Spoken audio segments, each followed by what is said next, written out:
un rôle qui a débloqué ses vieux traumas. Actuellement au théâtre pour une pièce traitant de la pédocriminalité dans l'église, Clémentine Célarié a réalisé, 50 ans plus tard, qu'elle a elle-même été victime de faits similaires dans son adolescence. Un véritable déclic pour elle, comme elle l'a raconté à nos confrères de France 5 récemment. Dans les affaires de pédocriminalité, difficile parfois pour les victimes de se rendre compte de la gravité des faits. Et pour Clémentine Célarié, si est un rôle qui aura été le déclencheur, à 66 ans, l'actrice très populaire s'est lancée dans celui, très particulier, de la mère d'un prêtre accusé d'avoir abusé d'enfants. Et le texte de la pièce de théâtre a tout chamboulé, en le lisant. En effet, la sexagénaire n'a pu s'empêcher de le rapprocher de faits qui s'étaient déroulés dans son enfance. Scolarisée entre 13 et 16 ans au collège des Ursulines de Saint-Germain-en-Laye, elle aurait été la victime d'une religieuse chargée d'encadrer les jeunes filles, comme elle l'a raconté dans ses hebdos sur France 5.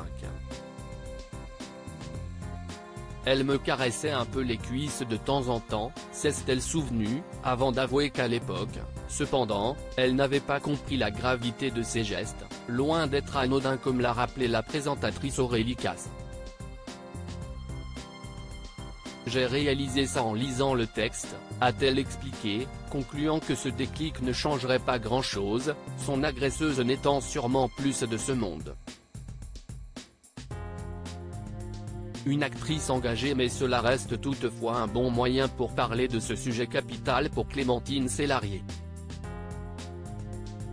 Très engagée dans de nombreux combats, la mère d'Abraham, Gustave et Balthazar, qui a notamment souffert d'un cancer, avait par exemple fait le buzz dans les années 90 en étant l'une des premières à embrasser un homme séropositif à la télévision, prouvant ainsi au grand public que le sida ne se transmettait pas de cette manière. Un geste que la plupart de ses fans n'ont pas oublié, et qu'elle a reproduit plusieurs fois depuis.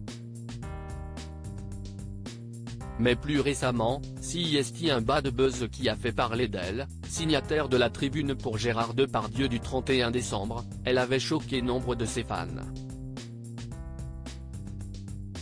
Finalement, comme d'autres, elle est revenue en arrière, je suis impulsive, je me suis emportée et je le regrette douloureusement. Je me suis trompée. Je présente toutes mes excuses à celles et ceux que j'ai pu blesser, car je suis de tout mon cœur à leur côté, s'est-elle justifiée.